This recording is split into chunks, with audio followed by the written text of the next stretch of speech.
บ่นะกูไปลืมนะชีตาไปอยู่ให้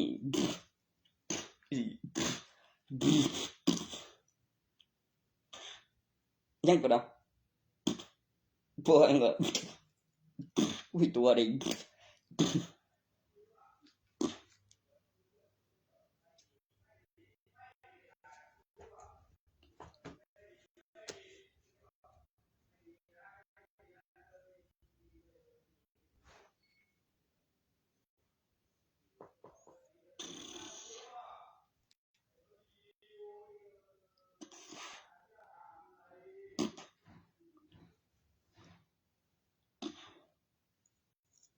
สมุด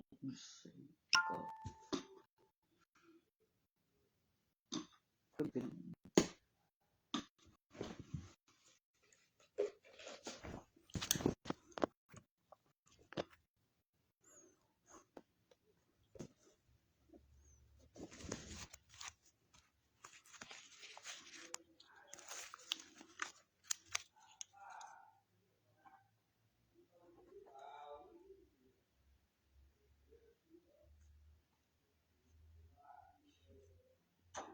อย่าเขียนอย่าลืมเขียนเดือนเก่านับใหม่เด้อนี่เด้อสมุดเนี่ยเขียนเดือนใหม่ก็เปิดเบิ่งถ่ายทอดสดนี่เด้อเวลาในกองโจร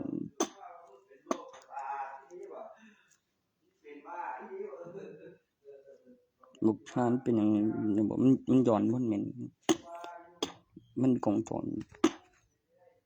มันบอกวิดีโอจับขึ้นมาตั้งไว้กำลังเสียง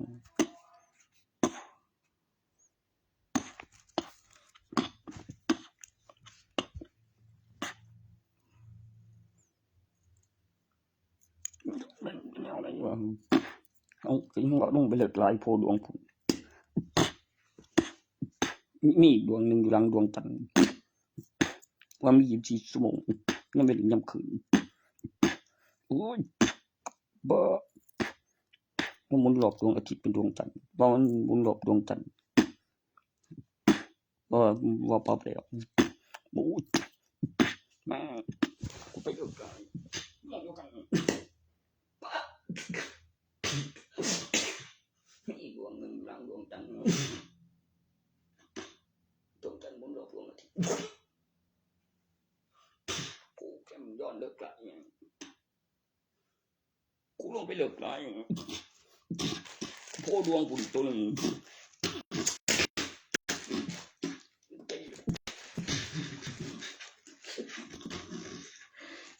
เรียกโพดวงจันทร์นำ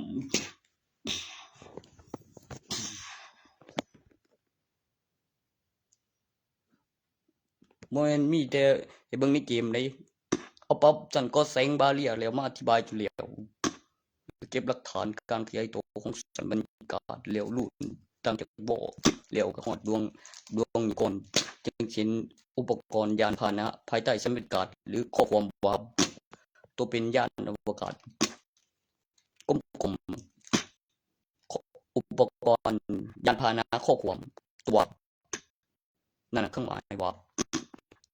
ติดจากเครื่องบินนะแม่ใต้สันบรรยากาศนั่นแหละเขาเรียกอุปกรณ์ว่าต้องมาถึงดวงนี้ก่อน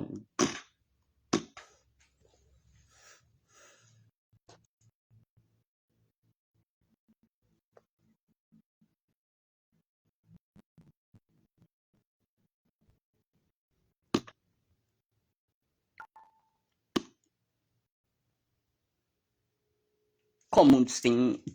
แอปพลิเคชันจำนวนตัวเลขหลังจากศตวรรษที่22เป็นจำนวนตัวเลขลงท้ายตอนที่มีการบันทึกแล้วจดว่าการค้นพบรูนที่มีความอุดมสมบูรณ์อยู่ด้านในค้นพบที่ดวงจันทร์เป็นเส้นสันบรรยากาศและสันก่อแสงบาเรียปีพุทธศักราชปีพ.หลังจากมีโดเรมอนแล้วสังเกตเวลากลางคืนในการเคลื่อนที่ของทางแมชชีนแล้วก็แมวไต่ท่าสไปเดอร์แมนแล้วมองหน้าเป็นสิ่งมีชีวิตที่แปลกหลังจากเห็นการเคลื่อนที่ของทางแมชชีนที่บนหลังคาเป็นเวลากลางคืน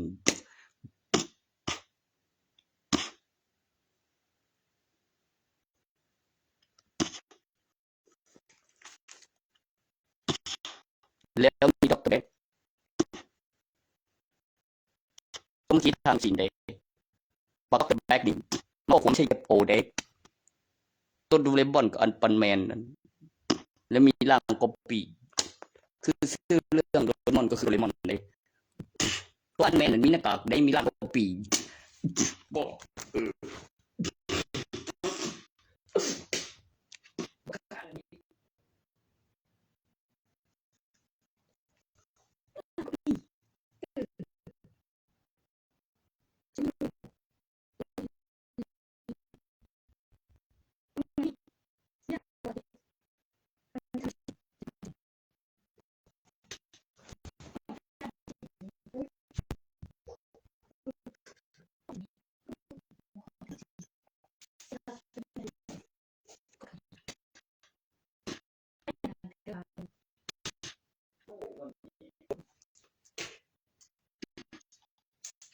ไว้ลืมนะเป็นหัวตัวซับเป็นตอนบอกก่อนผู้จะรับคันก็งานสิ่งอย่าง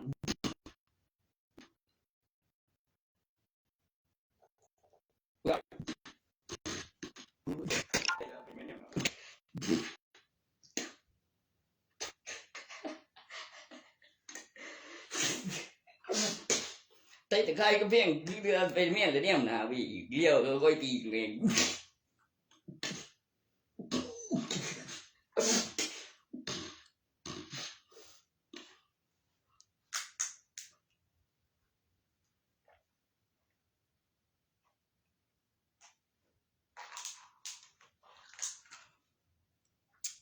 เอาเม็ดยังไงเนี่ยนะอะไรนิ่มกับกับสเก็ตไอละลายนิ่มๆคนเยอะเม็ดยังไง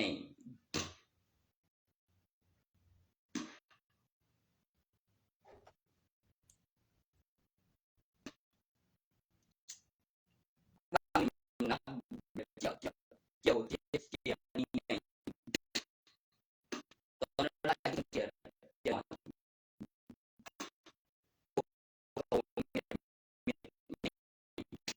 กับจับสะบัดฟังเป็นตัวที่ไฟเรื่อง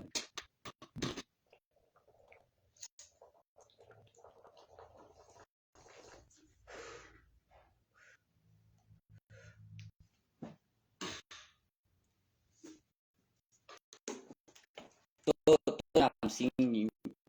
ดอกนี้กองเพชรเด็กตัวน้ำสิ่งกองเพชรอีดีเด็ก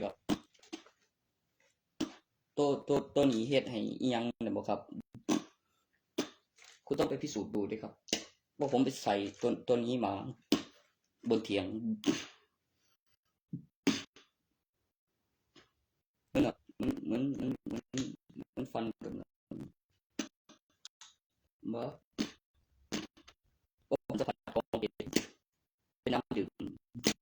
บอกยังแล้วก็ราคาไม่แล้วกองเพชร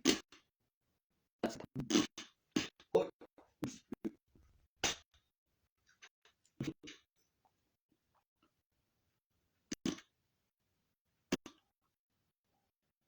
เจ็ดเขียวเพชรบอก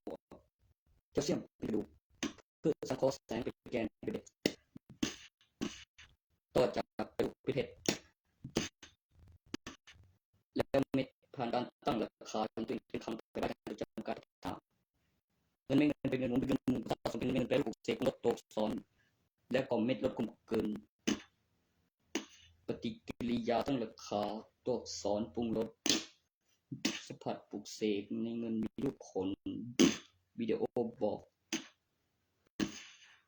แปรรูปปลุกเสกปรุงรสทั้งตัวอักษรและตั้งราคาข้าวกล่องราคาเหมาราคาน้ำมันแล้วกำไรรายวันแล้วกำหนดจ่ายสั่งของใหม่ขึ้นเอกสาร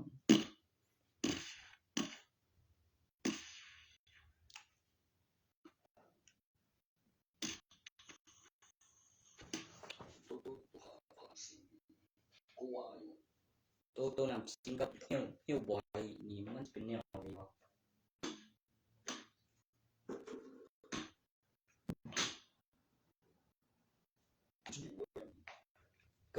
กับสีปลุกเสกเป็นสีมงคลเกี่ยวกับความเชื่อแยกหลายบุคคลเพราะสีที่เพิ่มพลังเพิ่มโอกาสหรือเพิ่มหรือดอกพลังหรือเพิ่มโอกาสให้โชคดีขึ้นนะแม่เกี่ยวกับการปลุกเสกบอกไว้แล้วก็เครื่องดื่มสีมงคล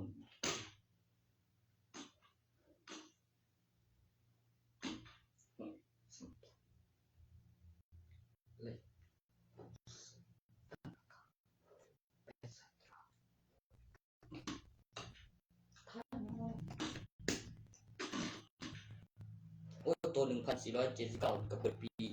รายวันตัวนั้นก็ใช้ได้เดี๋ยวขึ้นเอกสารกับพระเครื่องบนเม็ดที่3โอ้ยแล้วบ่ทำเสร็จครั้งบ่มีหลักฐานประกอบบัตรประชาชนผมเสร็จแล้วนั่นส่วนของอื่นอยู่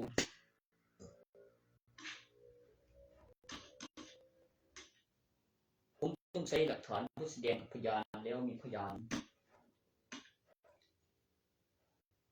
แล้วก็ไปฟังดูในวิดีโอ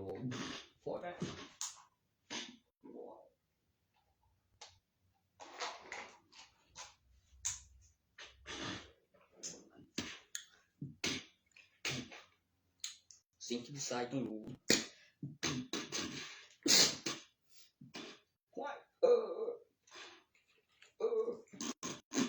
ไปขอ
แม่นบ่ค่อยก็คืออยู่อันตนแม่นบ่คือจะขอแม่นสิ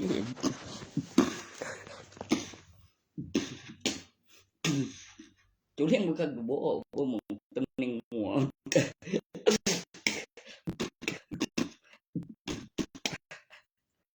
ตำแหน่งหัวน่ะหัวเดี๋ยวได้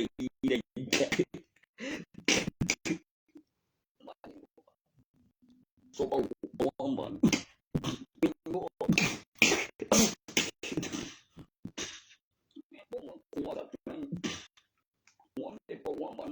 คือเตียวไม่บ่ค่าเอิ้นไปนอนแล้วขอข่าวนึงลบทิ้งเจ้าบ่ต้องกูได้สบายแล้วคือ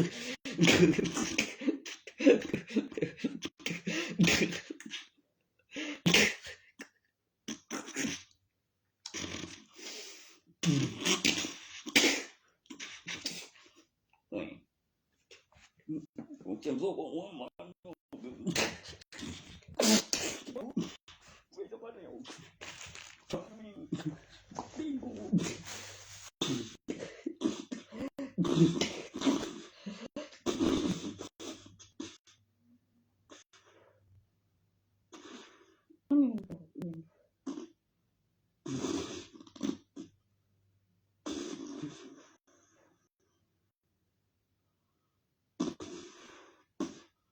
มัน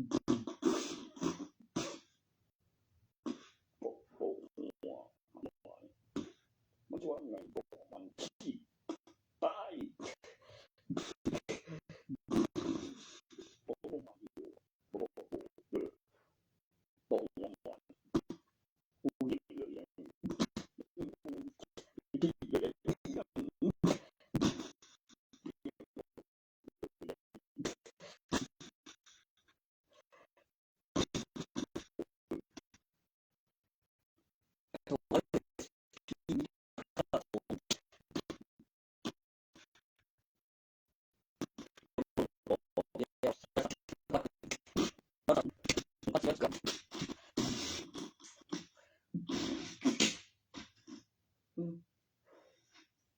cái lúc phục sĩ cùng rồi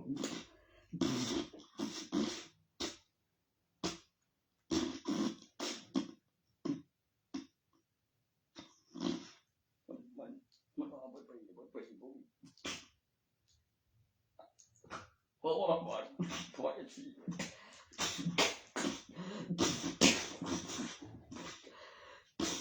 ถอยสินี่ก็เจ็บใจสอนสับเจ็บโอ้ยไฟเพลงอยู่คือกูสิ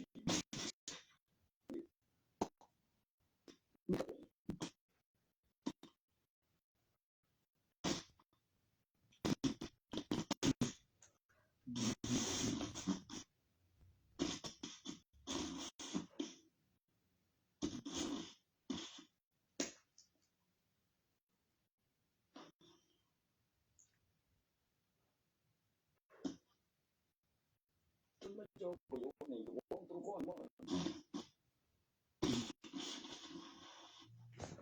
กูพิมพ์บอกอยู่ดีว่านี่เกมต่อหันบัตรประชาชนลงทะเบียนซิมในปลอดภัยในวิดีโอโซบัตรประชาชนคำอธิบายผู้ใช้หูนี่ผู้ใช้หูชนอีเลยได้หูเลยเฮ็ดให้หาก็มีเลยคันบ่ฮู้โตของจังบ้านมันเฮ็ดให้ฮู้ว่าอีแม่เจ็บบอกเนี่ย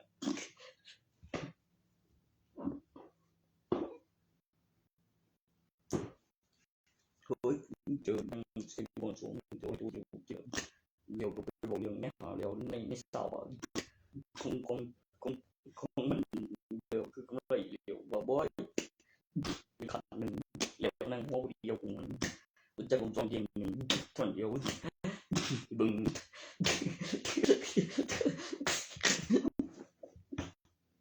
คิดไม่ดีเลยที่อันสุดนี่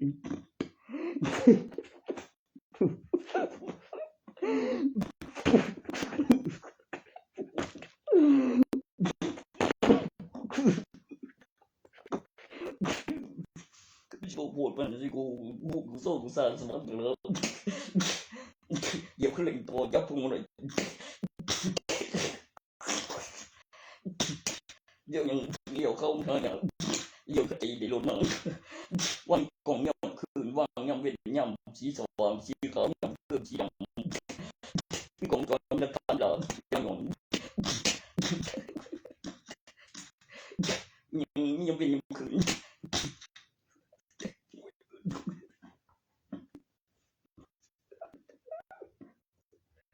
ไม่เดียว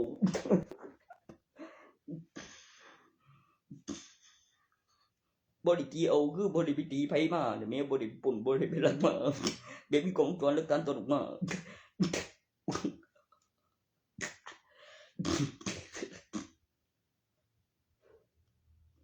ใส่กำไรวัตถุเหรอว่ามีบินมีหลักฐานตั้งราคาสิบ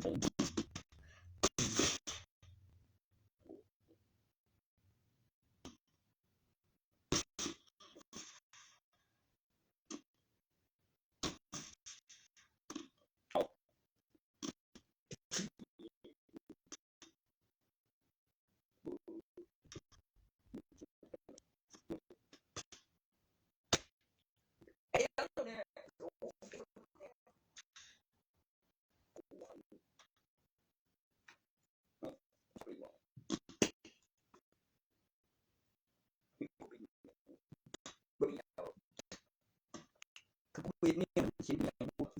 ไปสังเกตอย่างเดียวมันต้องกินบักขนาดนี้แล้วกินวีโอจานเทื่อมีคนไปบอกไว้มันจะได้อย่างไว้ฉันดีเด้ทุกจังหวัด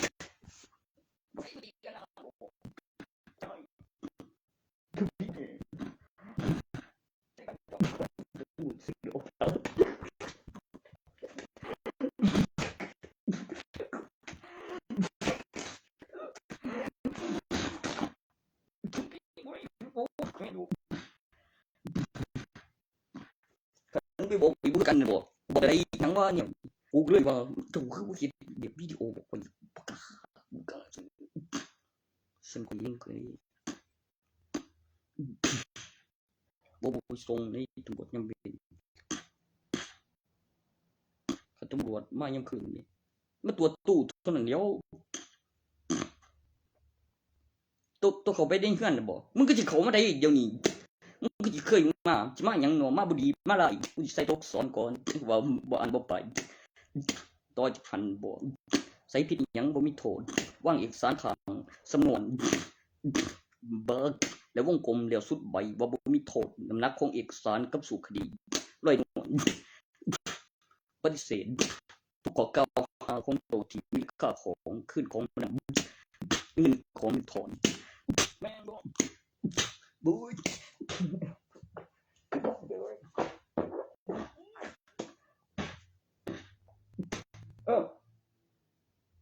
ปฏิเสธข้อกล่าวหาของคุณเจ้าที่ว่าเอกสารคำสั่ง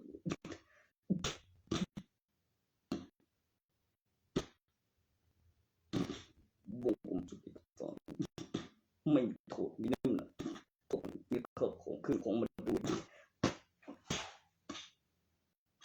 โอ้ยขึ้นของค่าเสียเวลาสุขีเนี่ยเดี๋ยวผลการตัดสินของพยานแล้วคำนวณแล้วพยานแล้วการศึกษาแล้วสถาแล้วก็งานรัฐบาลงานทางราชการแล้วก็บันทึกการศึกษาแล้วก็นั่งมองเก่าไม่ใช่อินคืนว่าร้อยไม่ใช่อินคืนก็บ่มีโทษนั่นเองได้แล้วเร็วนั่งมองเก่าออกมาแล้วนั่งมองเก่าออกมาแล้วว่ามีหลักฐานกูโหแล้ว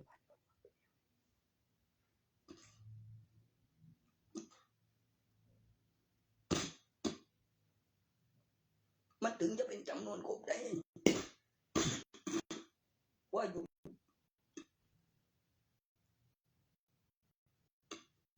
ไม่ได้พูดอะไรว่าตั้งอะไร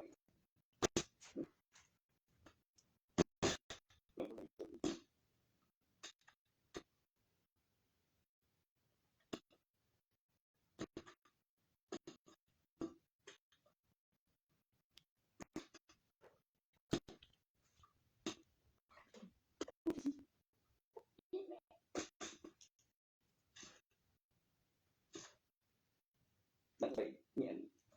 ตัวอย่างนั่งที่กฎหมายได้กันอยู่แล้ว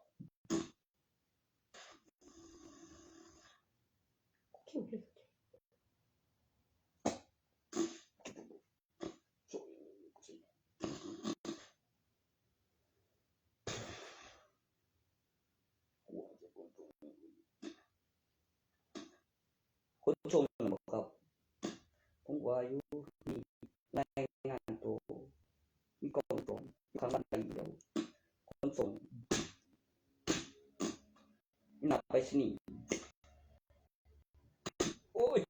ฟังจากอีนี้มาจากตอนนั้นคนส่งมาที่ทางเด็กกับคนส่งหนังยืนก็ใส่มันกระสดนะ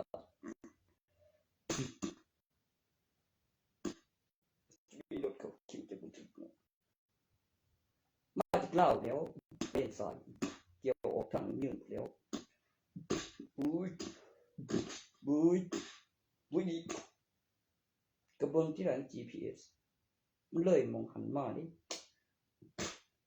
ว่าเขาทางแยกของผู้พลันสูงคือทางอุทยานแล้วก็อ้อมลาว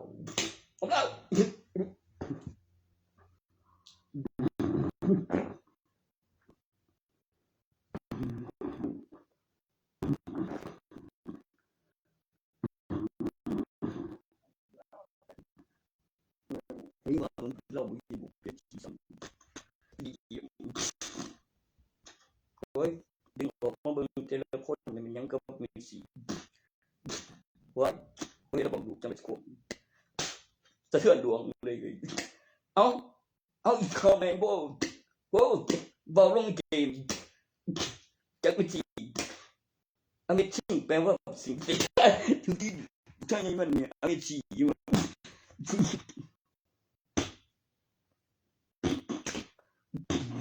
โอเควายอันยังนั้นคือไปอยู่ตรงได้บ่ที่ปีสร้างว่าเป็นนักกีฬาดี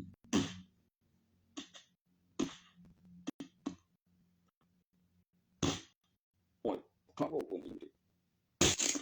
ก็บอกฝากกับโจบุกโด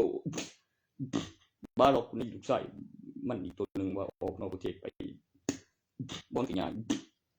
ว่าเฮ็ดได้มันเฮ็ดแนวใดอยู่ล่ะเด้อคือบ่คาโดบ้านเราลูกชายมันโอ้ยอิตาลีกูบ่อยากเว้าซื้อวัน10 ปีวิธีตัวนึงตัวต่างประเทศมันถึงเทื่อดวงมันบ่พอมีเมียเลย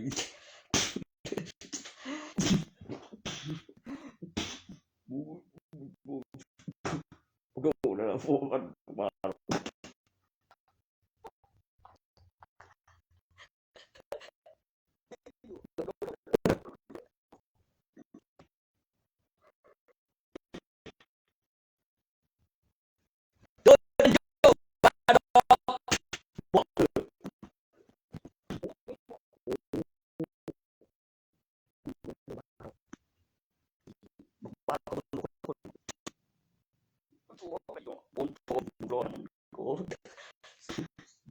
สลับมันยงกู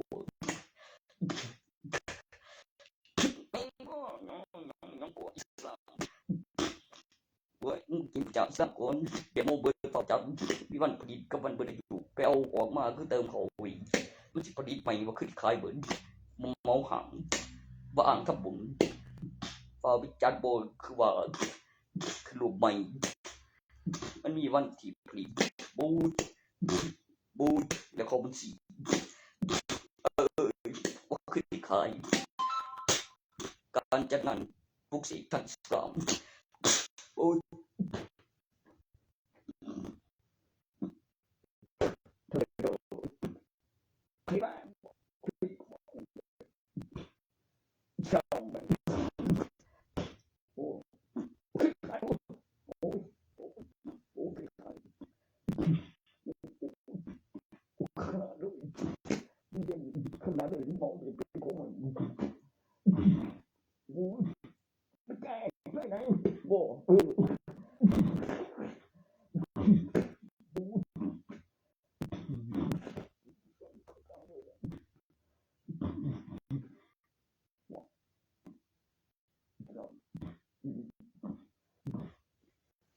มึงยัง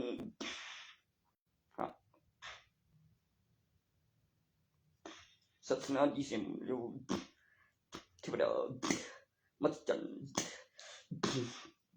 ดบิสิaki selatanศาสนาyangศาสนากูเอาเวียงกันพิธีนับถือบ่มีเบิ่งselatan itu kira kata piang so kong kongnya baba mun selatan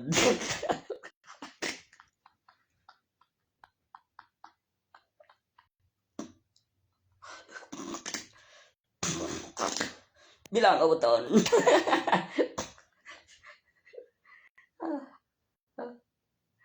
ตัวที่เปลือกและข้าไปกราบไหว้นั่นเบียแล้วสิ่งที่นับถือแล้วก็จำได้เป็นตอนนั้นแล้วจะใส่ปาก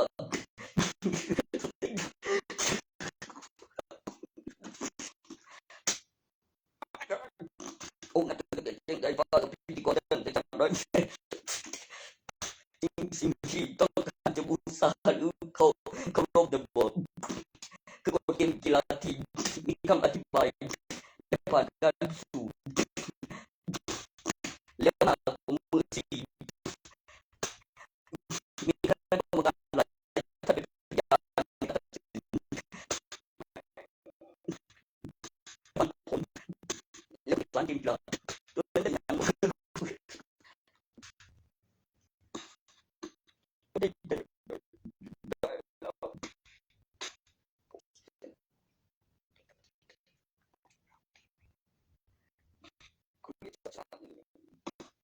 มหัศจรรย์เป็นสิ่ง Amazing เป็นสิ่งมหัศจรรย์ศาสนายังบอก Amazing เป็นสิ่งมหัศจรรย์แอนิเมชันแอคชั่นสอนแล้วก็หลายศาสตราที่ปลูกเสกที่มีการตั้งข่าวว่าเป็นทรัพย์สินสมบัติว่ามีอยู่มานานค้นพบโดยหลักการทางวิทยาศาสตร์ปรุงตั้งแต่เขาไม่สุกแล้วอาถรรพ์บ่มเพชรแล้วเป็นเพชรจริงแล้วบ่มจากดินแล้วกำหนดเวลาแล้วมีในหลักการทางวิทยาศาสตร์เวลาบ่มเพชรผ่านแล้วมันมีพลังได้ภาพไม่ใช่พลังงานมาเป็นแต่จิตประสาทต้องกับภาพก็เป็นรูปวาดผิดพลังหรือการพิสูจน์ว่าโดนไฟไม่ละลายว่าเป็นเพชรหรือเพชรนำไฟฟ้าหรือเม็ดหวานคล้ายน้ำมันหอมมันหวานมีการเจริญเติบโตในเม็ดเป็นอาถรรพ์ในการบ่มเพชรว่าผ่านการพิสูจน์ว่าสุกจริงมาแกนแข็งค่าของเงินเหรียญเผาไหม้เป็นฐานอาถรรพ์บ่มเพชรเกิดความมหัศจรรย์ปลุกเสกขยับได้ในภาพนิ่งเป็นเส้นแสงน้ำมันมีพลังงาน Amazing เป็นสิ่งมหัศจรรย์เป็นเครื่องประดับในศาสนาที่ผ่านการพิสูจน์คำอธิบายว่าบอกไว้มองทันตอนที่มีการกระพริบของแสงในภาพนิ่งว่ามองทันขณะขยับได้ในภาพนิ่งว่าเป็นแสงเส้นแสงพลังงานแสงของน้ำมันโอ้ต้องเล่น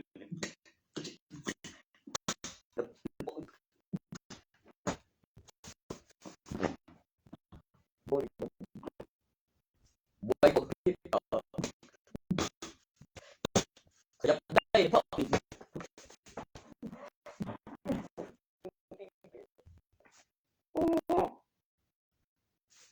การแสดงกับพยานไม่โกหก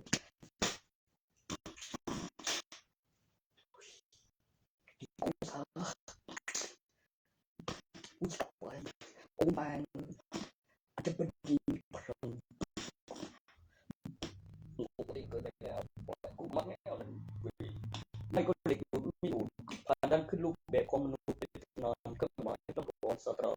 สิ่งที่ดีสุดต้องเสมอไปเป็นสิ่งที่ดีกว่าที่ไม่สิ้นสุดไม่มีประโยชน์ต่อจักรวาล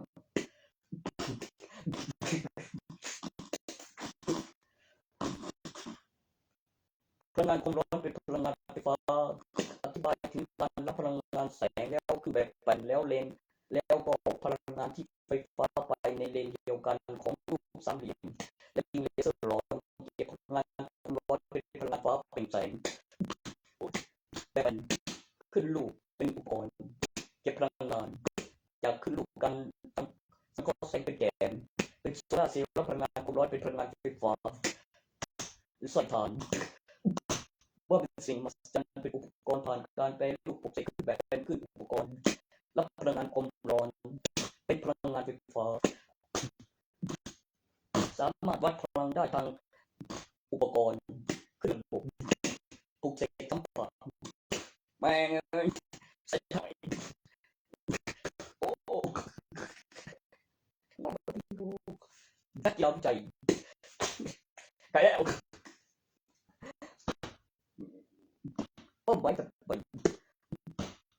จากในบวกว่าจากนักกีฬาในสนามฟุตบอลโลกมากกว่ามือซี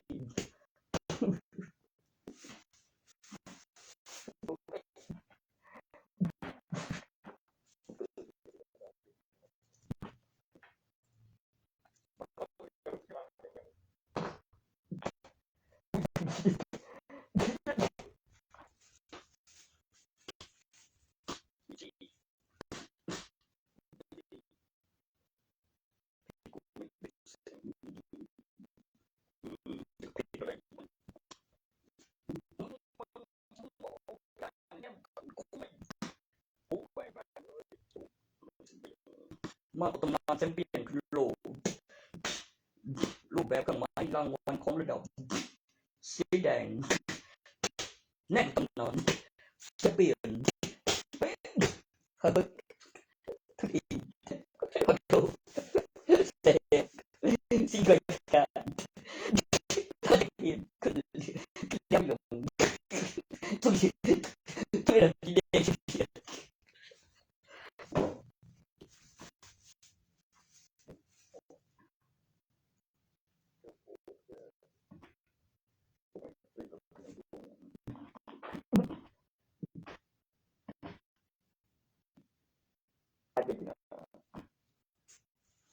sebelumnya dari CPI kan terjadi simbol kan jadi tidak babu bro tapi dalam terjadi babi terus poti kami sih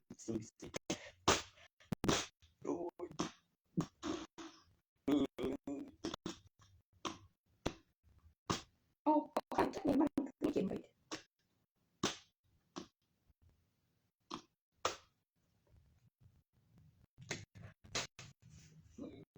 ikut saya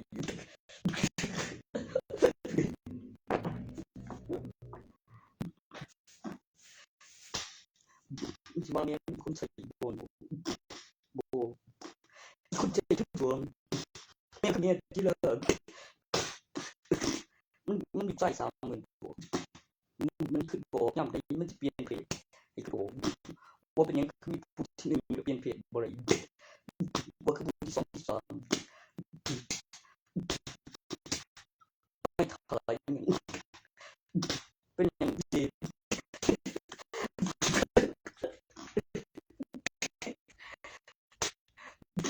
โอ้ยบ่ได้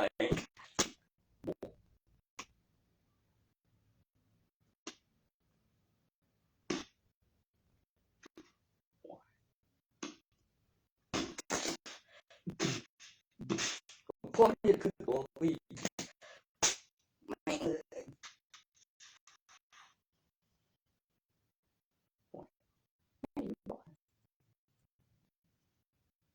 ู้จนอย่างนี้เชื่อมันไม่จะเอาตรงคือตรงตั้งได้ใส่รางวัลแบบฝากไว้มีโอเคส่วนที่ในสนามได้ก็บอกไว้คือเรื่องนักล่ำเป็นมวยคนที่สนามแม่นได้ใส่ตัวสำรองแบบ2ผมจวนได้เอาใช่บอกว่าคนที่2ที่3เป็นผู้ชายที่คิดไม่ออกก็คือโอ้ก็เป็นนั่นเนี่ยก็เป็นอย่างเงี้ยก็คือกูไม่ใช่ก็ได้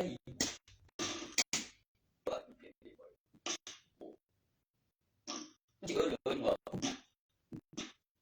ซึ่ง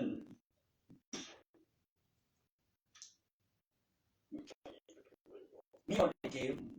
ว่ามีคน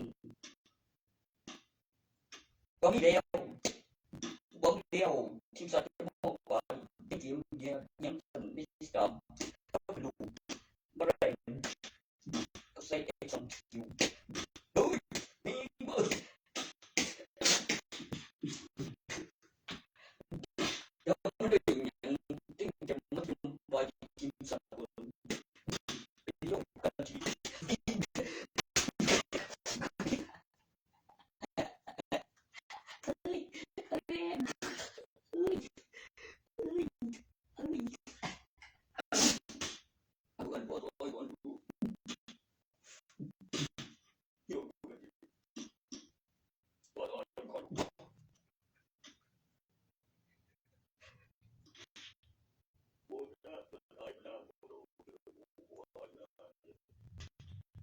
บ่ได้ไปวางกระจกไปนำกระดาษใต้กายเดือนนั้น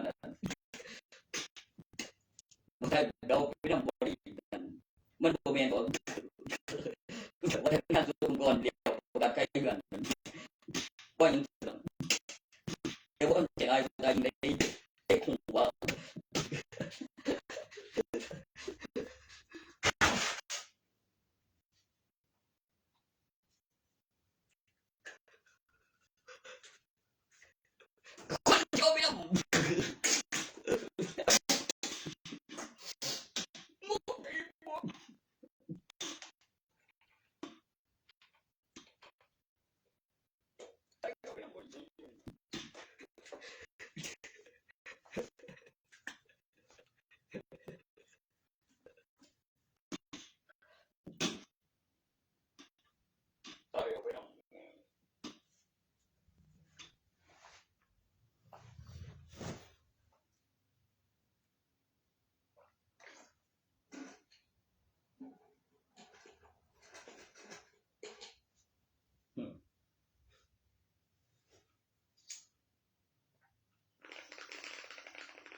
มีเป็นฮีโร่เดียวกับบ้านเป็นตัวละครแม่นออกข่าวจะปีที่63ในตอนนึงจะเป็นชื่อแล้วเขาเห็นก็คือลูกบ่มีสันใบทะเบียนบ้านก็สร้างขึ้นมาเป็นคู่มีปลาสนีคนนี้ทำตอนรัฐบาลในกองทุนรวมถึงในการเป็นลูกโลกไม่ดูและมาตัวเลขของราชการตามรัฐบาลศิลปะการตั้งราคาค่าขึ้นลูก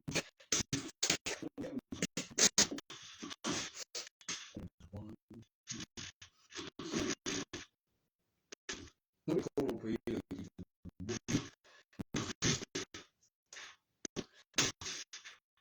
ไม่เข้าไปนี่ถึงกูตัวเขาสกินปมเทนปมฉันอยากจะเข้าชีวิตแม่ไปเขาบอกถึงไม่ว่าสิ่งที่เรามีบนบ้านคนของจูเลยเดี๋ยวทางที่ไปเก็บของเอกสารบ่ได้สินเทปบ่มีคนบ่เดียวแล้วตั้งคนสิ่งที่เอาบ่ถามสิ่งที่น่าสนใจสิไปบ้านบ่ไปอยู่เขาบ่เอาจนบ่ได้นั่นเห็นก่อนเบิ่งนึกก่อนที่บ่นี่มันมันบ่ได้ข่าวเข้าใจผมทุกหลายบ่ลงไปได้ที่แล้วบ่เบียบด้วยได้แสงสีเนาะบ่เบียบอย่างที่ว่าของผมบ่สำหรับที่บ่ถึงไกลเลยของผมบ่ได้ของแท้เท่านั้น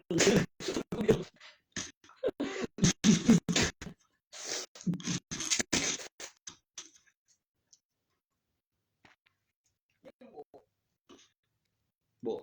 ใช่แม่เป็นสร้างบ่หาดอกผมนำดีคือแต่ว่าบ้านหลังใหญ่ต้นที่ก็มีเงินเนี่ยวันพอดีไม่ว่า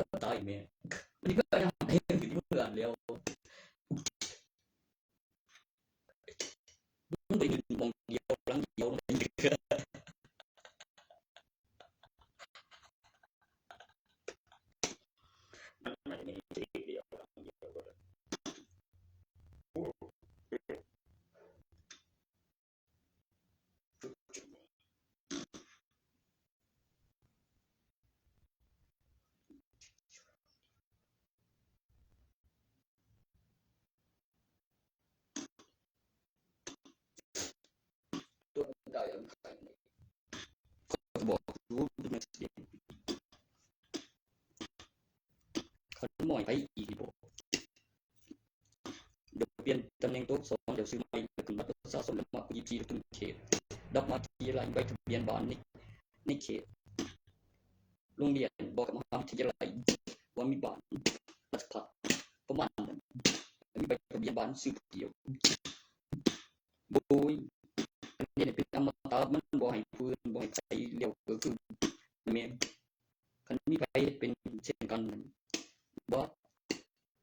มันต้องคนผู้ว่าว่าคนนั้นมันนี่อายุไขได้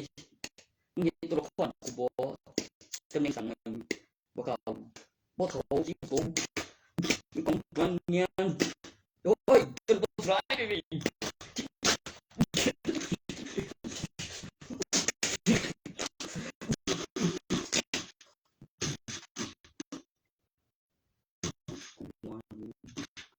ตัวตอนนี้ประกันจำการพัฒนาเร็วเสียรัฐานเวลาของก่อนคือลูกใส่ถึงแต่พลังโอ้ยตอนนั้นคอมซื้อเพราะว่าได้เบียร์ปุ่มจะต้องไฟ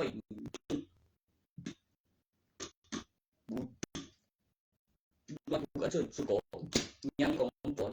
แล้วเอาไว้สวดพรกันมือนั้นมีจริงที่เหลือบ่โอ้ยสิสวรรค์ขนาดว่ามันสิมีคันมีหลายมากบ่คือสิยินดีคือ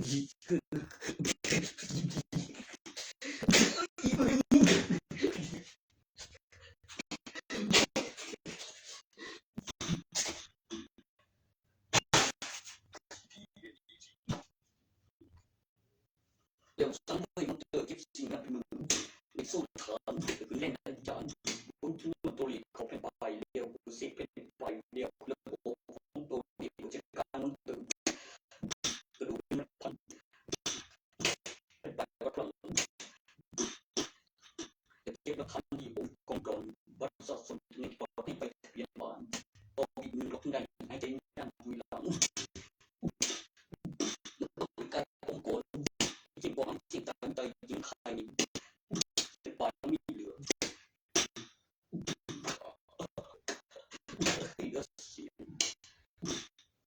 อย่าไล่ไกลล่างบอกลักษณะการทำรู้คือลูกเทพเจ้าหรือเทวดา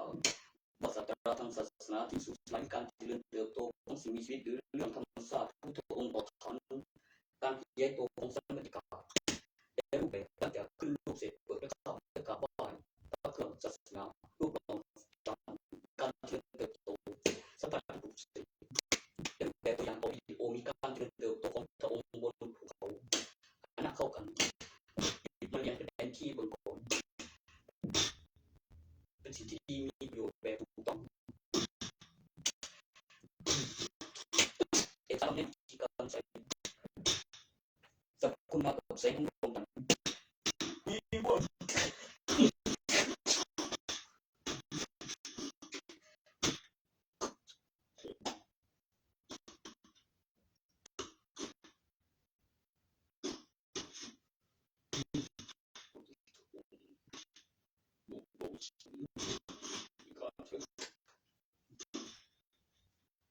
ผมวิญญาณก็เป็นนักตัวเป็นผมวิญญาณโดยแปลเป็นตายฟื้นคือสติกำหนดการหายใจวิญญาณอยู่เล่า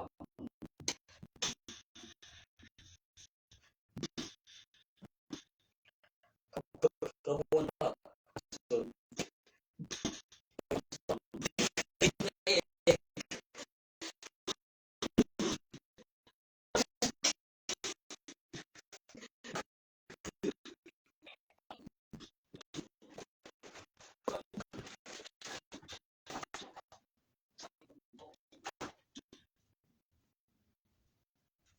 สรุปว่าขณะผลสมเหตุสำคัญแล้วอายุถึงวัยปฏิบัติผู้ต้องการจริง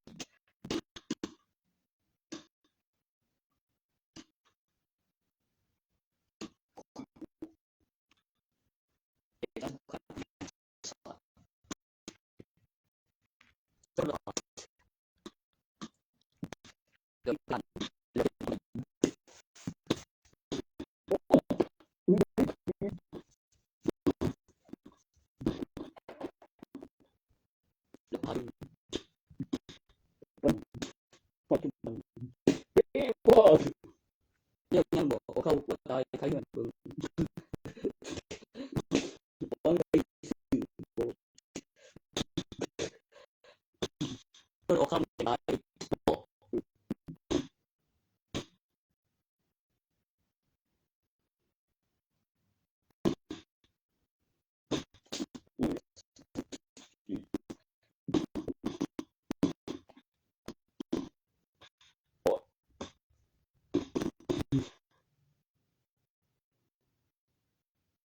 ขายบ้านบ่โอ้ย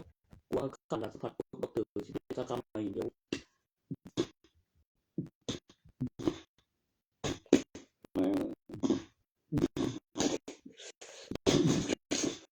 บ่มันจะครับสาขามีเส้นทางเดินแบบใหญ่สาขา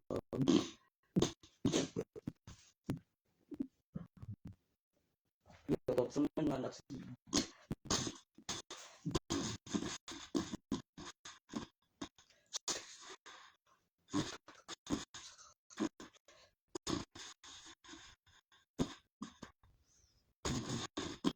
ไว้ตามใครได้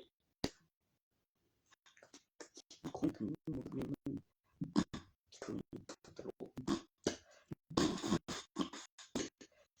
จะว่าลูกตามันสังคมใจบ่บางเพศทั้งคน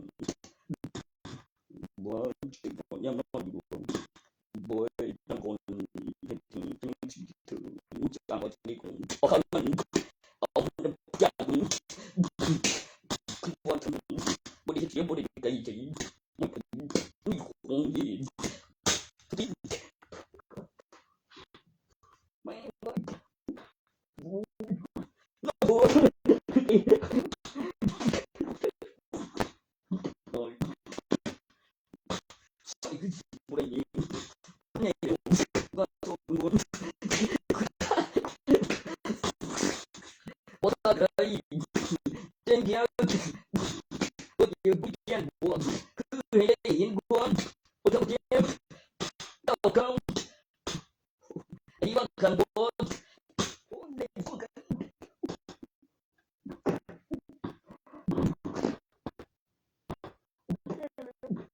ให้มันเป็นบ่ได้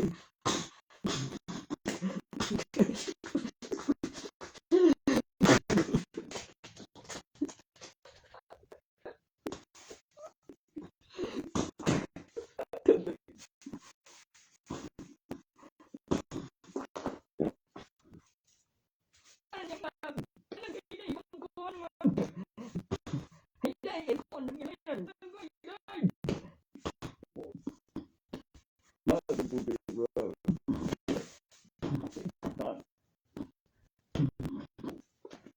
เฮ้ยขาเริ่มใจเริ่มขาเริ่มบ่สั่นบ่สายบ่โปขึ้นเนาะโอ้ยเจ็บสักเดี๋ยวก็มีคนเขาโอ้ย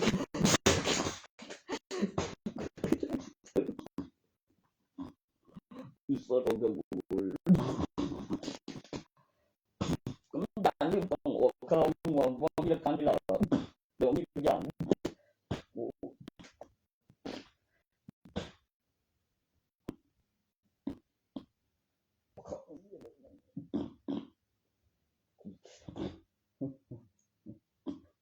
นั่งโทรศัพท์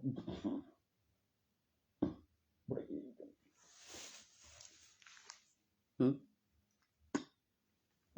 ก็บ่ได้น้อยบ่เกี่ยว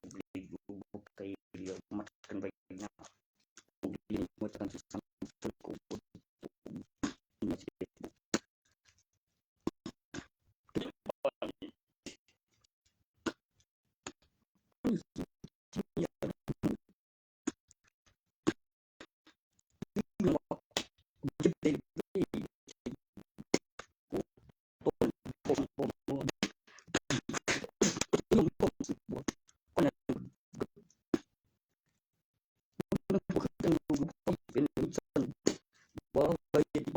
นะเบื่อโอ้ยบิก็บ่ดีแล้วมันเถิดได้แล้วคือเนี่ยคือจริงแล้วนี่เดียวจริงนี่จริงมึงบ่เจอแล้วโอ้ยจริงๆว่า โอ้โหใส่คือมันสงสัยที่มันโฟที่ใส่บริสุทธิ์บริคือกูไม่มาดู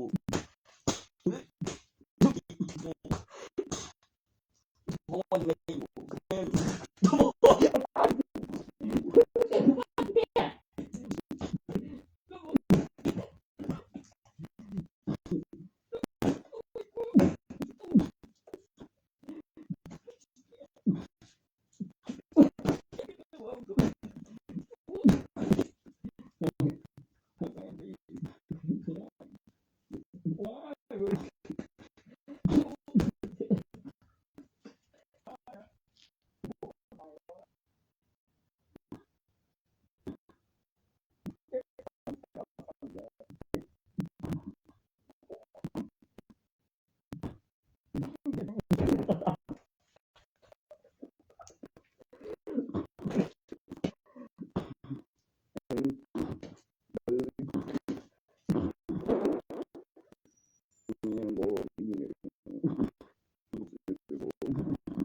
ผมซื้อโดนย้อนไปได้บอกอย่างไรเขากินเป็นอย่างนี้จริงปัญหาโกนโอ้ย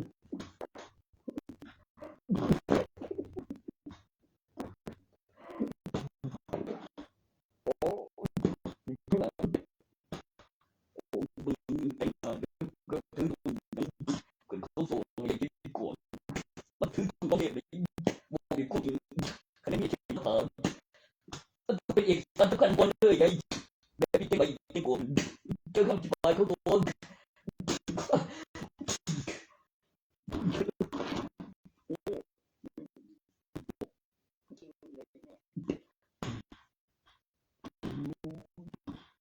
การเรียนเป็นหลักฐาน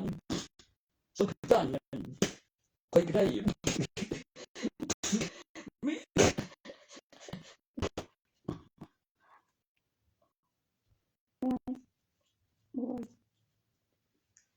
คุณเชื่อไม่ได้มันไม่ได้ให้กันง่ายตัวให้ได้เห็นก่อนก็มากกว่าคำพูดแต่ให้ได้เห็นก่อนส่วนคุณบอกเหลือจากเรื่องจริงที่มีเห็นการสังเกตยุคสมัยใช่ท่านเจให้ได้ก่อน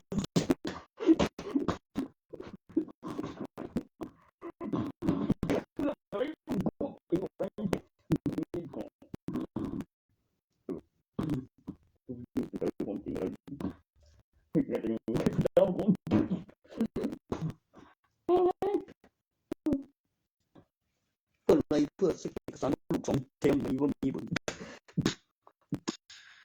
บอกการขยายตัวของเซลล์แต่อะไรต้องจะมีผลในการเตรียมการโอ้ยมันถูกสองดูเป็น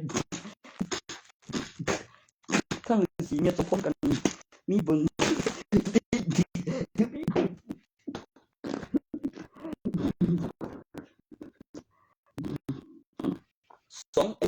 สองสองเซิร์ฟนั่นมีตัวละครอยู่เท่าไหร่บอก11ไม่ใช่12ใบคือพวกเดียวต้องเล่นตั้งเนี่ยสองคนลูกเป็นเนี่ยนะ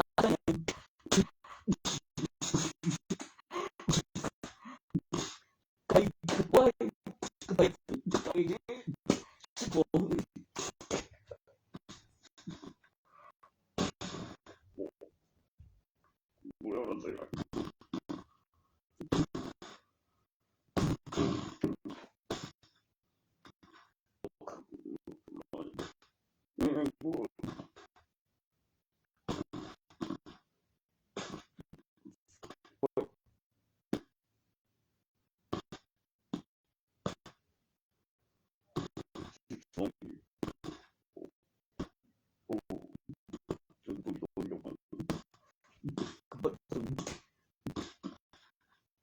ถ้าคุณได้รับสองผมต้องได้รับหนังสือของ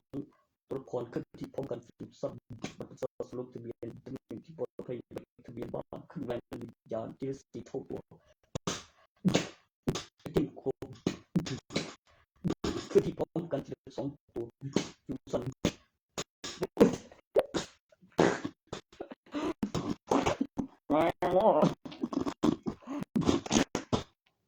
ใน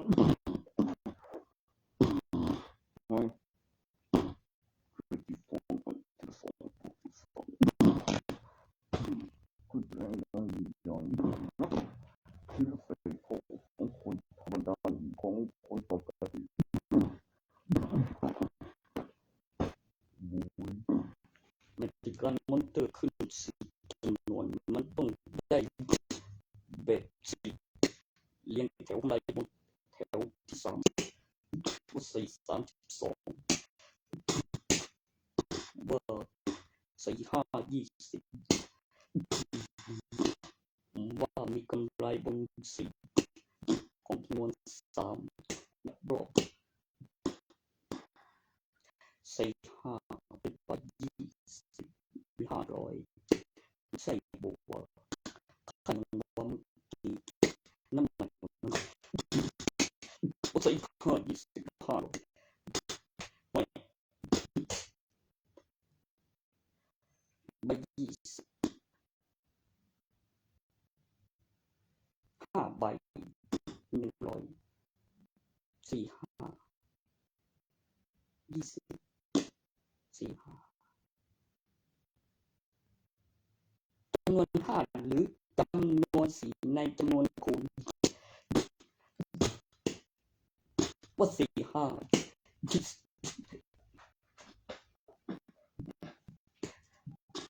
ที่ไม่เท่ากันของจำนวน24กับอธิบายเป็นวิดีโอว่าได้เพิ่มมา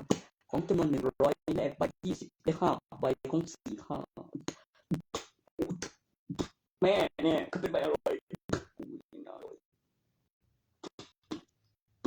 ก็มันเป็นจำนวน4 คูณ 5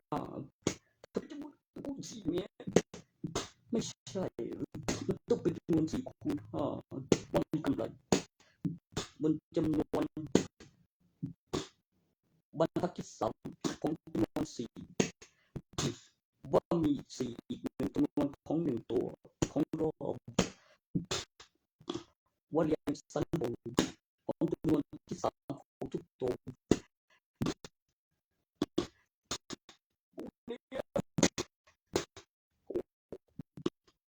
มัน4 20จำนวนใบที่10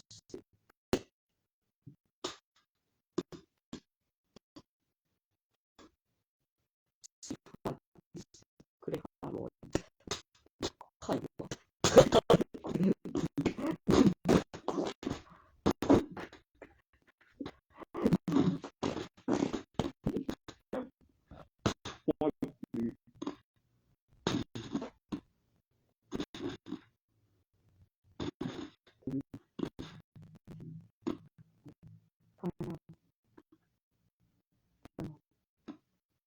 มีนับขอมันมีพอมันคือบอกว่าทำได้นับขอ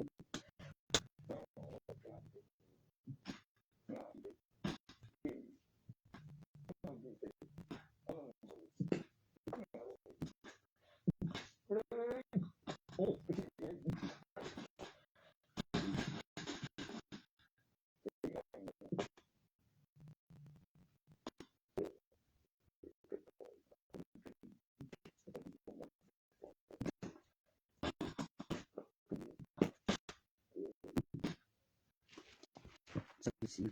ของตอนเด็กๆบอกมาเรียนสิ่งของเด็กกงผมลงทำสิ่งประชาชนตรงที่ปลอดภัยไปทีหลังแล้วก็ของถวายบริโภคที่สุดทุกสิ่งของเราต้องทำดีกว่ามีโคอยว่าได้แทนมันปฏิทินจำการพัฒนาและยังว่าสุดๆแล้วเป็นสิ่งน้อยนิสัยสีดำแต่ศัตรูที่ตอบสนองและทำงานขึ้นเล็กขึ้นมาแล้วยังคำตอบก็ว่ามีการค้นหาข้อมูลอินเทอร์เน็ตโซเชียลเน็ตเวิร์กแอนดรอยด์วัฒนธรรมสิ่งมนุษย์กับคนหุ่นยนต์ตั้งชื่อสังเกตกูเขาเรียกเนี่ยขึ้นโบท้องเนี่ยคือ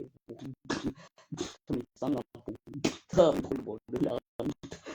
น้องทันกูมีสถานอารวาสหาร่างสักทีโอ้ย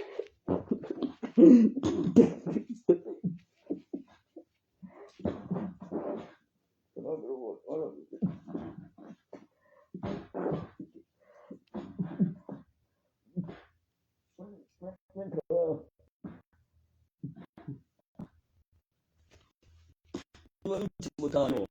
มันโมเมนต์เตียเมตากับเบ็ดกับเกิดยันนักเขียนตั้งจากนักภาพภาษาการต่อจากนักภาพตัวมีปึงแล้วมีดูความตูว่าเคลื่อนที่ว่าจะมีต้องไปแล้วละเอียดขึ้นบนตาการสังเกตและเปิดสิ่งที่เช่นมาตกจากฟังสันบนการเสียงผูกมัดอินจานและการใช้การสปอร์ตฮีโร่บนจุดมีฟ้ากระพริบไม่ลงแล้วระบบสั่งการเสียงโดยไม่ตกใจแล้วก็หัวพลังต่อสายยิงไร้สายขึ้นลูกห้องตอนยันความคิดความรู้สึกในหัวใจวิญญาณดูร่างเป็นใช้ในปลอดภัยใบทะเบียนบ้าน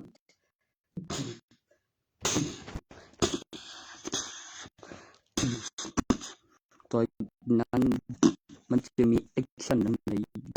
อยู่บนตึกที่ต่างจากสไปเดอร์แมน